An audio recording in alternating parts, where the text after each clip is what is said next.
श्री कृष्ण कहते हैं कि अपने हाथों की लकीरों को क्या देखते हो। किस्मत तो उनकी भी होती है जिनके हाथ नहीं होते। पंख ही काफी नहीं है आसमान के लिए, हौसला भी चाहिए ऊंची उड़ान के लिए। जिंदगी में पछताना छोड़ो, बल्कि कुछ ऐसा करो कि आपको छोड़ने वाला पछताए। समय और शब्द दोनों का उपयोग लापरवाही से मत करो। ये दोनों ना तो दोबारा आते हैं और ना दोबारा मौका देते हैं।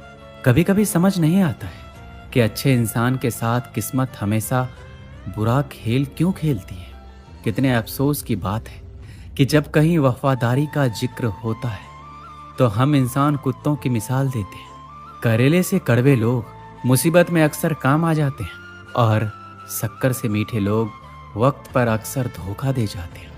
जिन्हें आपके दर्द का एहसास ही ना हो, उनसे शिकायत करना बिल्कुल बेकार है।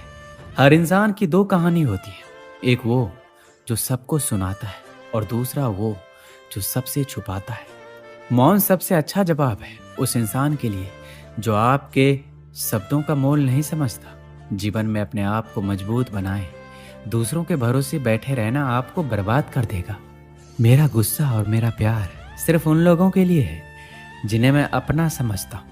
आजकल लोग हक तो जताना जानते हैं, लेकिन रिश्ता निभाना नहीं जानते। जो प्रयास करना नहीं जानते, उन्हें सारी समस्याएं बड़ी लगती हैं। मुझे इंतजार है जिंदगी के आखिरी पन्ने का। सुना है कि आखिर में सब कुछ ठीक हो जाता है। श्री कृष्ण कहते हैं, आप किसी को भी अपनी जिंदगी का सबसे जरूरी हिस्सा मत बनाइए, क्योंकि जब वो इंसान बदलता है तो आप उनसे नफरत नहीं करते, बल्कि अपने आप से नफरत करने लगते हैं। बात बात पर गुस्सा करने वाले लोग वही होते हैं जिन्हें खुद से ज़्यादा किसी और की फिक्र रहती है। पता नहीं क्यों छोड़कर चले जाते हैं वो लोग जिन्हें हम जिंदगी समझकर कभी खोना नहीं चाहते। दोस्त वो होता है जिनके साथ बातें खुलकर की जा सके, ना कि संभल कर।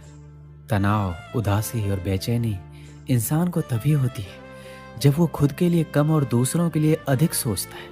संयम रखना जिंदगी के सामने रोने से कई गुना बेहतर है। लोग कहते हैं कि दर्द बताने से कम होता है, मगर यहाँ जिसे भी अपना दर्द बताओ वही लोग मजे लेते हैं। सबको अच्छा समझ लेना, बस यही सबसे बुरी आदत है मेरी। आपके पास बस पैसा होना चाहिए, क्योंकि यहाँ भावनाओं की कोई कदर नहीं है। जीवन में सबसे बड़ी खुशी उस काम को करने में है जिसे लोग कहते हैं आप नहीं कर सकते। मुझे परवाह नहीं है कि लोग क्या कहते हैं, मुझे नजरें खुद से मिलानी है, लोगों से नहीं। दर्द सहने वाला ही जानता है कि दर्द कितना गहरा है। आज के ज़माने में ज़्यादा अच्छा होना बिल्कुल भी अच्छा नहीं है। गिराने वाले अगर अपने हो तो संभलने में बहुत वक्त लगता है। आज के ज़माने में लोग अपनी कदर तब करते हैं जब उनको आपकी ज़रूरत होती है। खुश रहना सीखो, इससे पहले कि उदास रहना आपकी आदत बन जाए। आदमी बड़ा हो या छोटा कोई फर्क नहीं पड़ता, उसकी कहानी बड़ी होनी चाहिए। एक बात हमेशा याद रखना कि दुनिया की कोई भी परेशानी आपकी हिम्मत से बड़ी कभी नहीं हो सकती। चुप रहना अच्छा होता है, लेकिन जब आपके साथ अन्याय होता है तब आपको जरूर बोलना चाहिए। जिंदगी हमेशा एक नया मौका देती है। सरल शब्दों में इसे आज कहते हैं। जिंदगी में लक्ष्य पर पहुंचने से पहले अपने दिमाग को लक्ष्य पर पहुंचाना पड़ता है। गिरना भी जरूरी है, इससे हमारी मेहनत की पहचान होती है। एक बात याद रखना, अपने लक्ष्य के बारे में कभी किसी को मत बताना। दूर रहना है मुझे उन सब से जो मेरे साथ रहकर भी मेरे साथ नहीं है। जो तुम्हारा मूल्य ना समझे उसके सामने कभी जबरदस्ती अपना प्रेम मत दिखाओ। मुझे किसी के बदल जाने का कोई गम नहीं है, बस कोई था जिससे ये उम्मीद नहीं थी। झूठ सुनने में भी मजा तब आता है जब सच आपको पहले से पता हो। आपके इरादे इतने कमजोर नहीं होने चाहिए कि लोगों की बातों में आकर टूट जाए। श्री कृष्ण कहते हैं, जगह जगह पर प्रयास करने से अच्छा है कि एक ही लक्ष्य पर कड़ी मेहनत और सच्ची लगन से काम किया जाए। देखना, आपको सफलता अवश्य मिलेगी। अच्छे लोगों का हमारी जिंदगी में आना हमारी किस्मत होती है और उन्हें संभाल कर रखना हमारा हुनर होता है। काटना, पीसना और निचोड़े जाना, वो भी अंतिम बूंद तक, गन्ने से बेहतर कौन जानता है कि मीठा होने का कितना नुकसान होता है। अपना बुरा समय खुद को बेहतर बनाने में लगा दो, क्योंकि अब रिश्ते इंसानों से नहीं पैसों से बनते हैं। ये दुनिया है, ये तो सताती रहेगी। आप बस मुस्कुराना सीख लीजिए। सब कुछ जानते हुए भी अगर आप गलत को गलत नहीं कह सकते तो आप अपने हक के लिए कभी नहीं लड़ सकते। हम टूटे हुए लोग हैं, हम बोलना नहीं चुप रहना पसंद करते हैं। श्री कृष्ण कहते हैं, जो प्रेम में रहते हैं वह छल नहीं समझ पाते, जो छल में रहते हैं वो कभी किसी का प्रेम नहीं समझ पाते।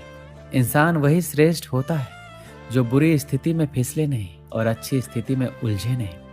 अक्सर अपना कहने वाले लोग दगा कर जाते हैं और मीठा बोलने वाले भी पीठ में खंजर भोंक जाते हैं। जो अपनों के सताए होते हैं, अपनों के ठुकराए होते हैं, वो बहुत कठोर हो जाते हैं। श्री कृष्ण कहते हैं, लौटते तो वो लोग हैं जो रूठ कर चले जाते हैं, टूट कर जाने वाला कभी लौट कर नहीं आता।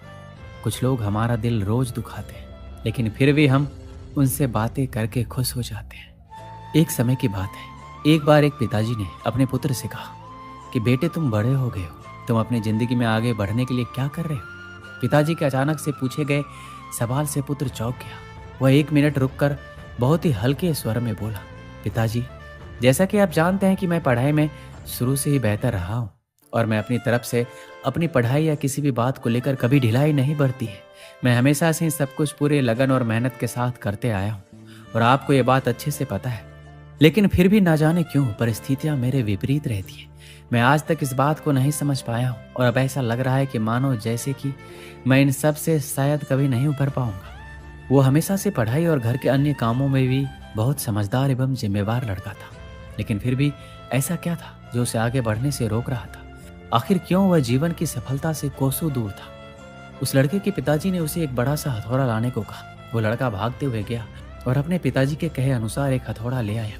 फिर उसके पिताजी ने उसके सामने 3 वस्तुएं रख दी। जो सबसे पहली वस्तु थी वो एक चमड़े की बॉल थी, और दूसरी वस्तु कपड़े की बॉल थी, और तीसरी सबसे आखिरी वाली साधारण बॉल थी। उसके पिताजी ने पूरी जान लगाकर तीनों बॉल पर वार करने को कहा। उसने ठीक वैसा ही किया।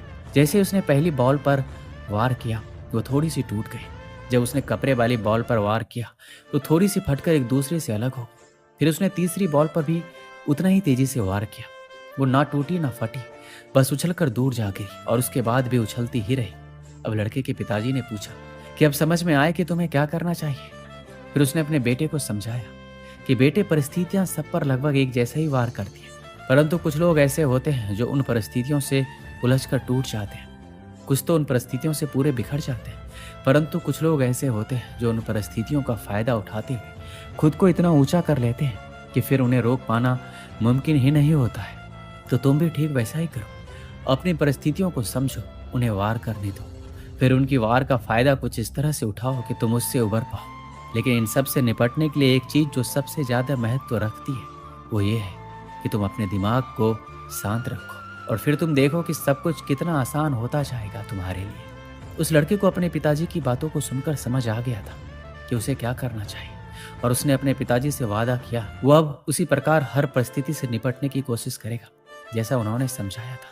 इस कहानी से हमें क्या सीख मिलती है कि हर किसी के जीवन में समस्याएं आती हैं और संघर्ष भी सभी को करना पड़ता है। ये हमारे ऊपर निर्भर करता है कि हम किस समस्या को किस तरीके से देखते हैं। जब संघर्ष का समय आता है तो वो समस्या किसी को बहुत ही बड़ी लगती है, तो किसी के लिए वो समस्या एक अवसर बन जाती है।